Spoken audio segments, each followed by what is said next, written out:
Ito ang balita ngayon, trending at pinag-uusapan ngayon sa mundo ng social media. Ang di umano'y balitang matapos ang isinagawang tila masalimuot na paglusob at pinasok ng Philippine National Police ang compound ng Kingdom of Jesus Christ para hanapin at halughugin ang nasabing 30 hectares property na pagmamay-ari ng pastor na si Apollo Kibuloy. DILG Abalos, sila umamin sa media at tila nilaglag ang PNP at si General Torre. Gaano kaya ito katotoo mga kababayan? Ating alamin. Pero bago ang lahat, kung bago ka pa lamang sa aming channel, please huwag kalimutang mag-like, subscribe at i-click ang notification bell para mas maging updated ka pa lalo lahat pa ng bagong video na i-upload namin. At eto na nga mga kababayan, matapos lumabas ang balitang may nasawi raw umano sa loob ng compound ng Kingdom of Jesus Christ, ang naging statement ni Benhur Abalos patungkol dito ay tila inilaglag niya ang PNP at si General Torre. Tila hugas kamay di umano ito at ipinagdiinan ni Benhur Abalos na walang kinalaman umano ang Malacanang sa mga nangyayaring pagkubkob sa Kingdom of Jesus Christ at lalong-lalong wala daw kinalaman at hindi pa raw inutos ang Pangulong Marcos ang naganap na operasyon sa loob ng compound ng Kingdom of Jesus Christ sa Davao City. Paglalahad pa nito na ang utos ay tanging galing lamang sa PNP at hindi sa Malacanang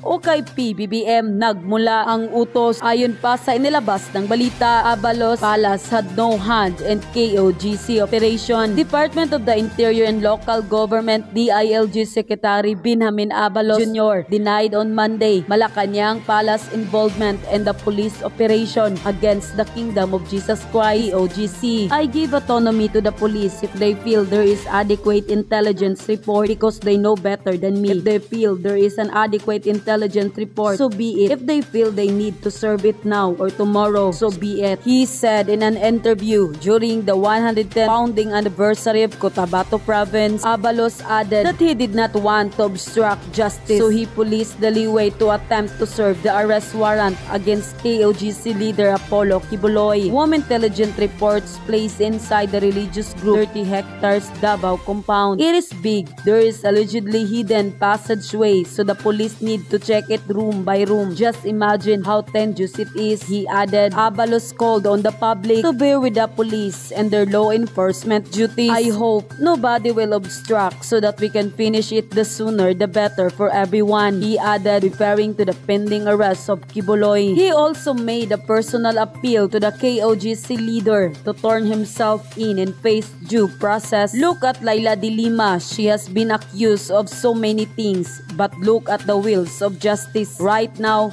Laila is out. That's why he should not worry, Abalos said. Unquote. Pagkatapos lumabas ang pahayag ni Benhur Abalos ay hindi naman mapigilan na marami sa ating mga kababayan na magbigay ng kanilang hinaing at komento sa mundo ng social media. At ayon pa sa kanila, akala nila Marbella Torre na hindi sila traidorin ng mga yan. Walang integrity mga yan. Kawawa ang mga pulis na blindly following orders. Mawawala na ng trabaho. Marami pang kasong hahanapin. Nagkagulo-gulo na sila.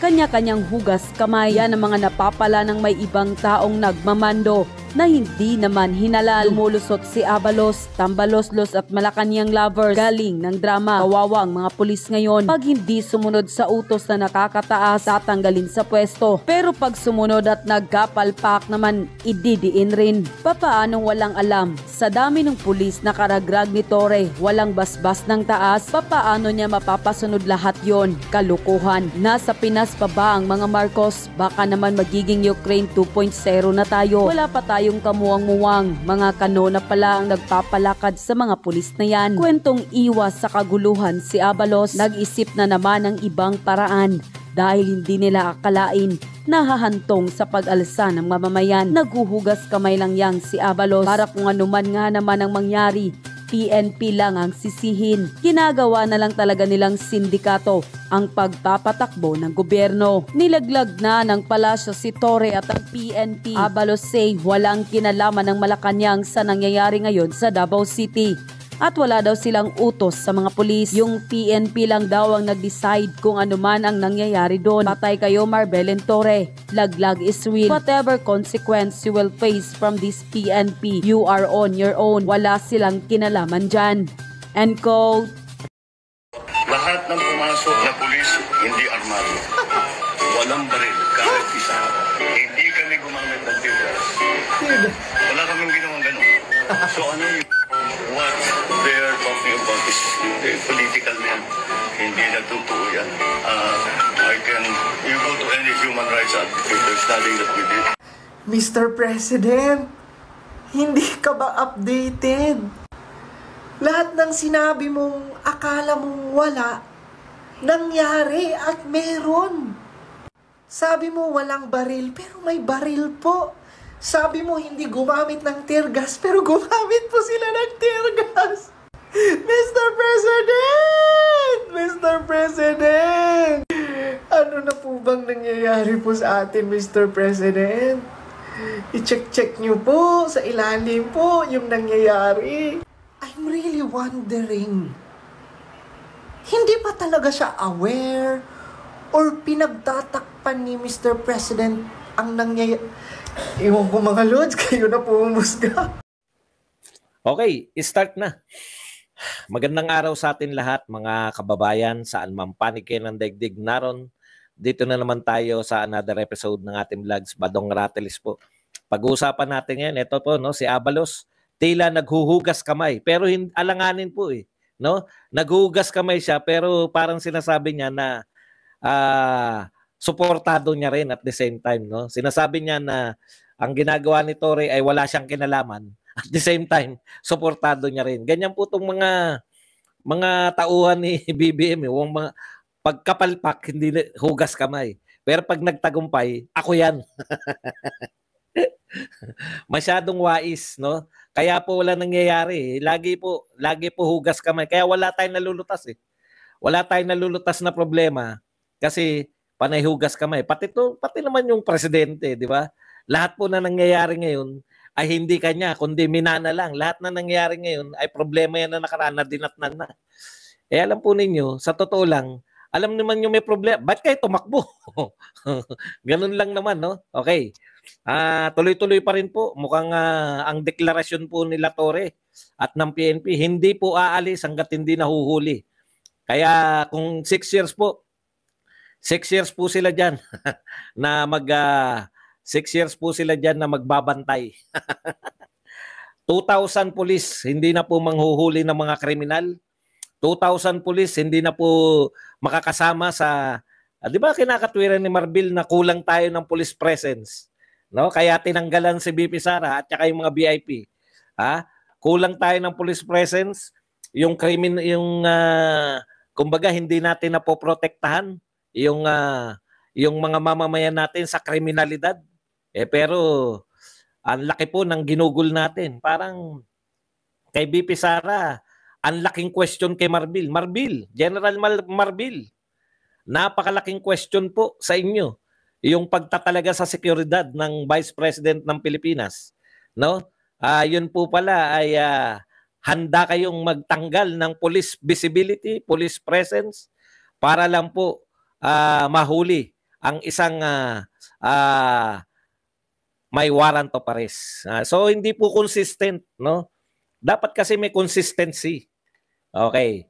Yan po mga pag-uusapan natin. Pag-uusapan din po natin, ito po, si J.M. Morales, Jonathan Morales po, sa rally kahapon.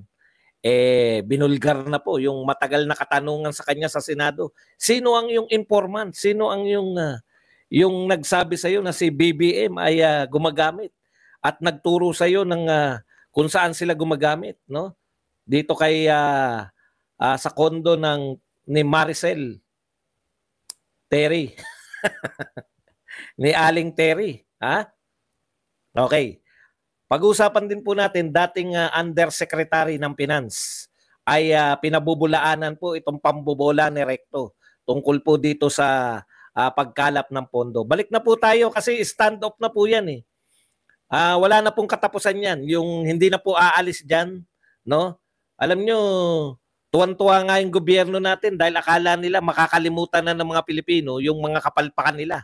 Hindi po, ipapaalala po natin, no? Balik na po tayo sa normal. Yung mga KOJC talagang makikipag anuhan na po 'yan, no? Hindi na po tayo papayag na makakalimutan natin yung ibang kapalpakan ng gobyernong ito, no? Back to focus po tayo kasi tuwan-tuwa po sila, no? Tuwan-tuwa po sila na nakatutok kay Tore, sa kapalpakan ni Tore ang lahat ng balita, no? Tuwan-tuwa po sila na nakakalimutan na yung kapalpakan nila, yung flood control, wala na bang maghanap? Hahanapin uli natin yan. Okay. Ako naman po naniniwala ko sa matagalan po itong laban na to, no? Yan pong sabi nga ni Attorney Panelo, hindi naman po isang rally lang nakuha yung EDSA Revolution, yung nagre-EDSA po sila. Ito, mga naiinip po. Yung mga nagtatanong, kasi may mga nakikita tayo nagtatanong, ano pa ba gagawin? Kailan pa ba? Inip na inip na. Makikita nyo po kasi, pag nagpunta po kayo ron, no, hindi po ganun katindi yan, hindi po ganun kabilis. Yung pagsasagawa, pagpapaalis po ng, ng gobyerno na protektado po ng media, protektado po ng lahat ng oligarko, no? Unti-unti po tong laban na to. Matagalan po to. Kaya wag niyo pong isipin na kailan ba? Ito na, nagsimula na, ano na. Ako po, inahanda po natin yung sarili natin. May 2025 election. Aabot pa yan sa 2028 election. Tiyagaan po yan. Talagang labasan lang po, no? Talagang ganun po ang laban. Okay? OFW Hero, thank you very much sa $499 pangkape, tinapay, buds. Yan. Okay, pag-usapan na po natin, no? Yan po yung si dati pong Undersecretary ng Finance, in-expose po si Recto sa kanyang pambobola dito po sa pagkuha ng budget ng PhilHealth. Yan, balik na po tayo, hindi po pwedeng nakapokus po tayo at nalilibre itong gobyernong ito sa mga kapalpakan niya, no? Okay po yan, marami na pong vlogger na nakatutok dyan. Tutukan po natin yan, hindi po natin sinasabi na kalimutan natin yung ginagawa nila. Ito nga main topic pa rin natin, no? Pero yung iba pong problema ng bansa ay dapat tinututukan na rin po natin, no? Okay. Pag-usapan po natin, ito po si Abalos. Alam po ninyo, lahat po nagsasabi, palpak yan si Tore, no? Ito po ang pahayag ng DILG. Yung secretary, ganito po yan, no? Para po sa kalaman. Tayo po ay hindi po tayo military, hindi po tayo military state, hindi po tayo under ng martial rule, no? So ibig pong sabihin, thank you very much muna dito kay Eddie Bob Baby Pink na nagbigay sa atin ng $4.99. Pinataho, Sir Buds, mamaya sa liwasan. Ano, pinataho?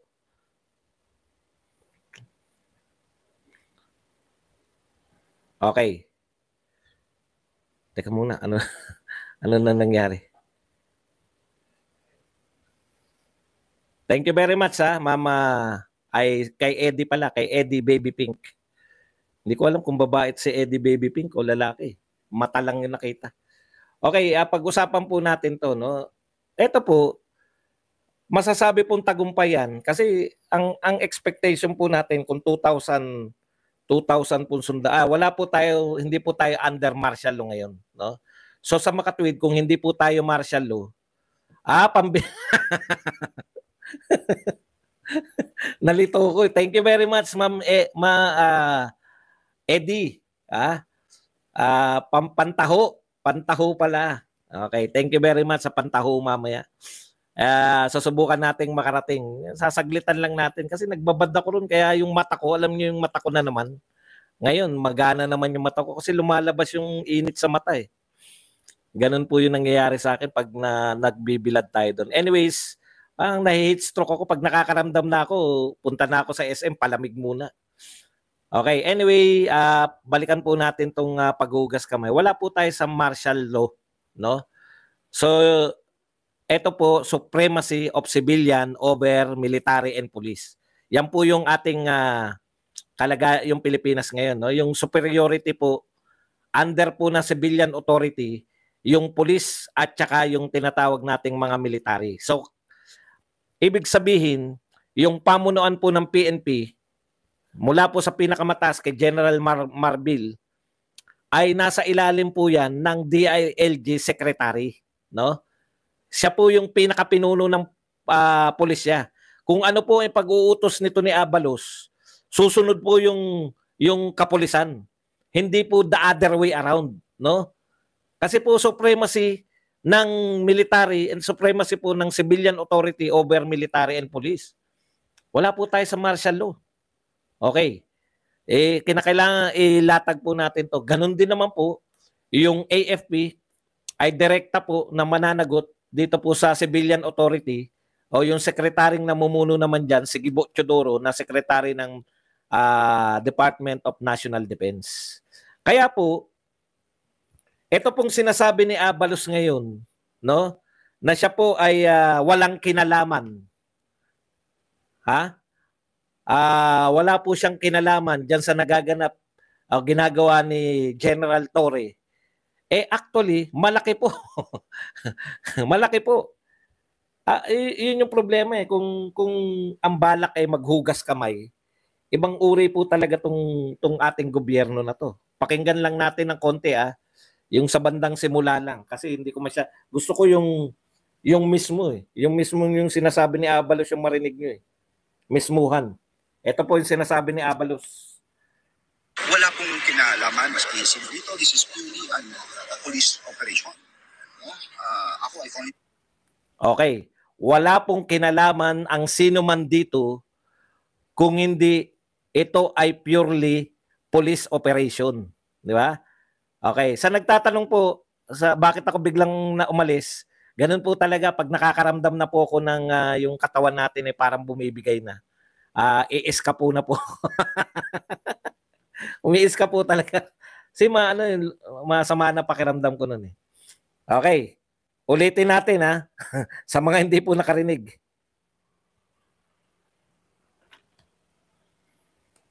Abalos, pasok. Wala pong kinalaman maski dito. This is purely a police operation.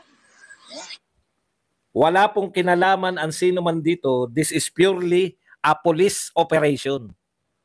Di ba? Yun pa lang sa salitang yun. No? Wala pong kinalaman ang sino man dito. Ibig mo sabihin, Abalos, ibig mo sabihin, Abalos, hindi kayo kikilalanin ni General Torre o ni General Hindi mo pwedeng sabihin, oy, tigilan nyo na yan. Tama na yan, may mga namatay na sibilyan. Kung hindi nyo pag nag-utos ka ba sa mga pulis, hindi nila susundin? 'Di ba? Wala talagang go signal mo yan. Palagay mo nang halatang-halata naman, pinagtatanggol mo yan . 'Di ba? Guess ka ron guess ka kay Senator Bato na pinagtatanggol mo yung operasyon na yan. No? Huwag po tayong hugas kamay. Kasi hindi po pwedeng sabihin mo na wala kang tuloy natin. Ako I only supervise but with reference to operations, etc. It's purely a police one. And it is based... Yan Ako po only supervise. Ito po kasi pagkakaiba. No? Sabi ko nga, civilian authority over police and military. Kayo yung civilian authority. Ikaw, Secretary Abalos, ikaw yung kinatawan ng presidente. Ikaw yung directly under mo sila. Kaya hindi po pwede na magugas ka ng kamay. Parang ngayon, sinasabi niya lang ngayon, wala akong kinalaman dyan. Pagpalpak yan, wala akong kinalaman dyan. Pero it is purely on intelligence ng mga police, etc., etc. Pero pinagtatanggol niya bandang huli. Sinasabi niya, 30 hectares yun, no? Talagang hindi po katwiran yan . Dapat, ito po mga binabato nating question dyan. No? Kamakailan lang, napakalaking usapin, Secretary Abalos, napakalaking usapin, kamakailan lang, yung security ni BP Sara. Yung pagtatanggal nyo ilan ba yung tinanggal kay BP Sara na security ng police? Hindi niya na tinanggap yung binigay ni Marbil . Okay. Ilan yung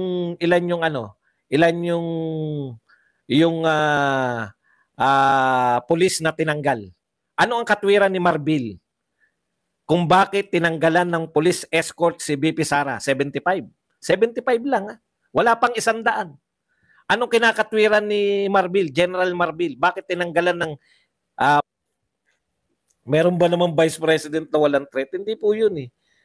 No? 75, wala pang 100. Palagay nyo ng 100. Oh, 100 kumpara sa 2,000. Ako, naniniwala ko na yung operation na yan, naniniwala kayo si Torres, si Marbil at saka ikaw, Secretary Abalos, na panandalian lang yan kasi hindi ka magpapalusob dyan ng 75 nang hindi yan po ay failure of intelligence. No?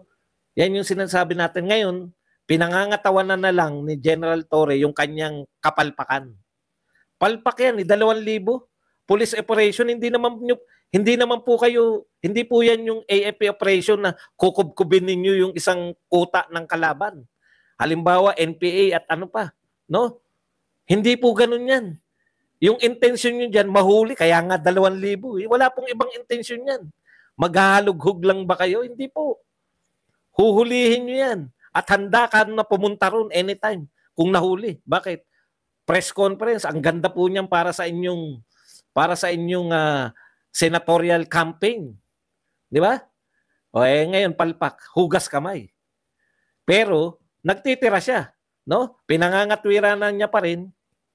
Ayaw niya pa rin i-pull out, kaya niya po eh. Susunod po sa kanya yung mga pulis. Alam po ninyo, sa totoo lang po, no? Hindi po kami against na serve yan. Wala po nagsasabi sa Duterte na mali ang pagsaserve ninyo ng warrant of arrest. Hindi po yan. Pero yung pagsaserve ng warrant of arrest, ikaw, Secretary Abalos, ay abogado. Yung matagal nang kino-question, oo nga, nariyan na tayo. Wala naman kumu-question sa 2,000. Ang kino-question ko ngayon, ang tagal na nila. Kaya yan imposible po yung sinasabi nyo, madam, o kung sino ka man, kung babae o lalaki ka man, ABS. Imposible yung gusto mong palabasin na 1 taon sila dyan. Di ba? Hindi naman kayo kukubkub ng kuta ng kalaban eh. Manghuhuli kayo ng 1 tao. Wala po akong nakitang police operation na tatagal ng 1 taon para hulihin yung 1 tao. Meron na po ba kayo narinig na ganyan? Wala po yan.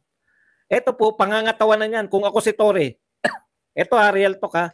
Kung ako po nasa kalagayan ni Torre, at hindi ako inaawat ng aking mga boss, si Marbil, si Abalos, at saka si BBM, hindi ako inaawat. Talagang itutuloy ko. Hindi ako alis dyan yung pronouncement na hindi siya alis hanggat hindi nahuhuli. Pronouncement niya yun kasi wala namang nangyari sa akin eh. Di ba? Hindi ko pwedeng sabihin wala talaga rito. Pahiya sila lahat. Pag inamin niya na wala doon si Kubuloy at hindi nila kayang hulihin. Kaya nga po nagkakaroon na lang katulad niyan, lumalaki na po. Lumalaki na po kasi meron na silang hinuhuli na obstruction of justice. Minsan siyempre ine-expect nila yan na maiinit na ulo ng mga tao. Mga tao pa rin po yan kahit po sinasabi nyo na sila ay mga makadiyos, yung mga KOJC member. Mga tao pa rin po yan. Pupunta po yan sa punto na hindi na po rin sila makakapag-isip ng matino. Diba? Sumisigaw na nga yung iba. Sinisigawan ng mga kapulisan. Mawawala ka rin po pag ikaw ilang araw kang hindi na pagkakatulog. Yun na lang yata hinihintay nila para magkaroon talaga ng yung way out. No? Way out na lang yung ginagawa nila eh. Eto, Abalos, ang nakikita sa'yo ng tao sa paghuhugas mo ng kamay,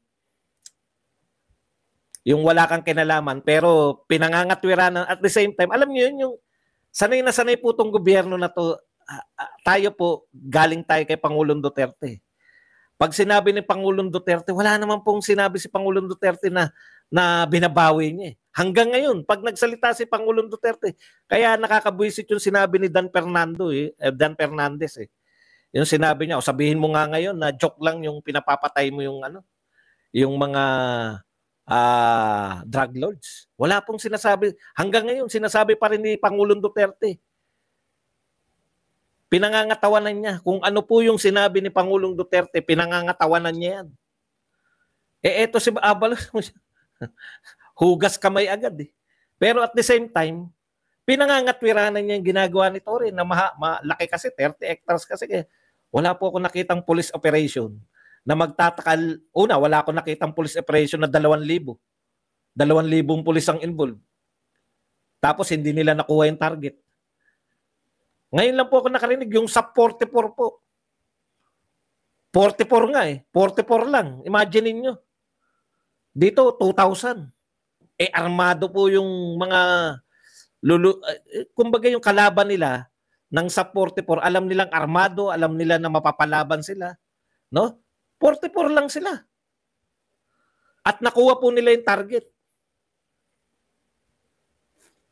Eto, 2,000.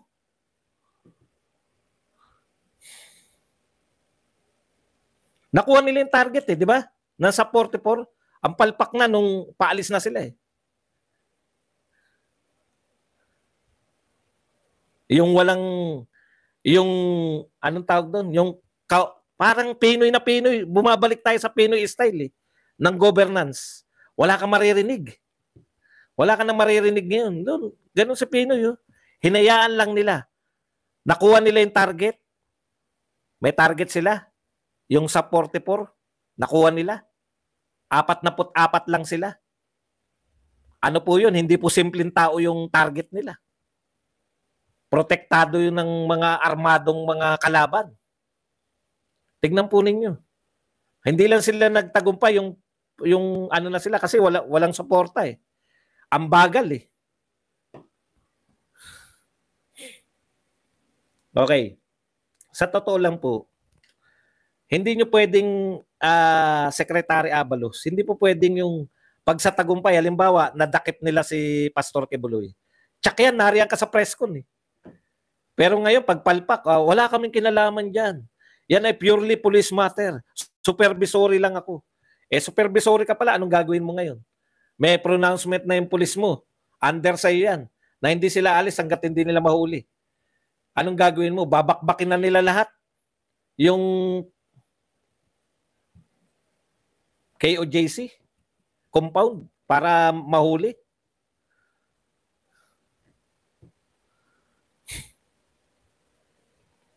Okay. Punta po tayo rito sa ano. Yung pananagutan ng wala rito. Sa gobyernong to, hugas kamay lahat.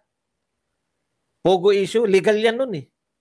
Huwag niyong ibibintang kay Tatay Digong. May pinakita po yung picture-picture, di ba? Di ba yan din yung pinapakita na ugnayan ni Alice Go tsaka ni Tatay Digong? Sinasabi nila, nagpa-picture lang yan eh. Nagpa-picture lang daw yung mga may picture, hindi nila dinideny na may picture. O bakit pwede kay President Marcos, kay First Lady Lam, na nagpa-picture lang sila Alice Go and Company? Kasama ba si Alice Go? O sila Cassandra Ong? Cassandra Ong pala. Hindi ko alam kung kasama si Alice Go. Bakit pag si Cassandra Ong nagpa-picture lang yan eh. Pero pag may picture si Tatay Digong, ay involved to. Tignan nyo, may picture sila ni Alice Go. Tignan nyo yung pagkakaiba. Tatanggapin ng mga press yun. Alam nyo naman yung mga press eh. Okay, kaya to, stand up na to. Sinasabi niya na walang basbas sa akin yan. At the same time, sinasabi niya na police operation pero sumusuporta pa rin kami dyan. Ang gulo, no? Ganun talaga mga wais na tao eh. Kaya wag niyo iboto niyan. Walang sasagutin yan. Hugas kamay lang. Pag nanalo sa Senado yan, hugas kamay lang ang gagawin yan. Sinasabi niya wala siyang kinalaman sa operation at the same time sinusuportahan niya.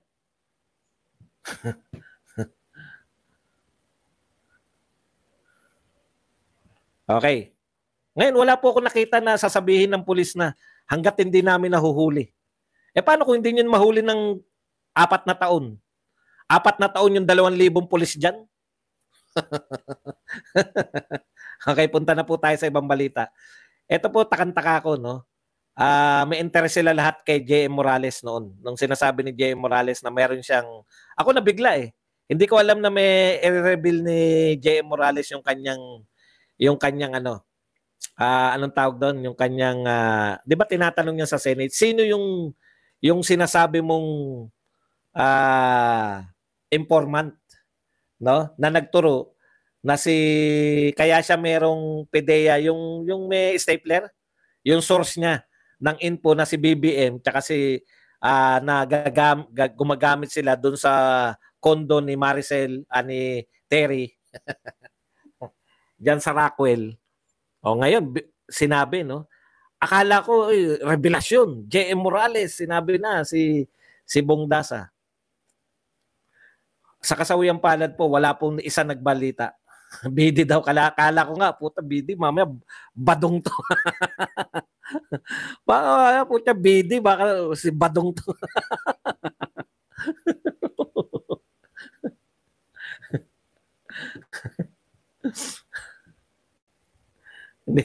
hindi ka sa bagay, yun nga po no, ito real talk po ang ine-expect ko patay.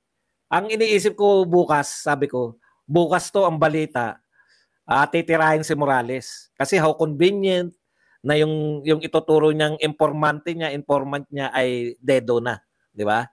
Napaka-conveniente naman. Sasabihin talagang ito si Morales, mahusay itong magtagni-tagni. Akala ko ganun yung titirahin ng media. Yung angulo na titirahin si Morales dahil in-expose niya, nagkataong dedo na. Di ba? Hindi na pwedeng mag-testify yung dead people. No? So, akala ko ganun yung atake nila. Tatablahin nila yung sinasabi ni Morales. Kasi habang nagsasalita si Morales, pinipicture ko na kagad. May mga media po doon eh. Naroon si Rafi Tima, naroon po yung iba. No? Dead people can tell. Akala ko ganyan yung angulo ng media. Kasi malaking pasabog yan eh. Alam nyo kung ano ang angulo ng media? Ignore. Grabe, no? Hinanap ko nga, maski si Rafi Tima eh. Putyan eh, hindi sinasabi ni Tima na naroon si hindi sinasabi ni Rafi Tima na naroon si J.M. Morales eh. Paano pa yung revelasyon? Grabe talaga itong media na to. Hindi ko naman sinabi na paniwalaan nyo, pero may revelasyon eh. Di ba? Sa tema ng patas na pagbabalita, balita po yun eh. Bakit ini-ignore ng media?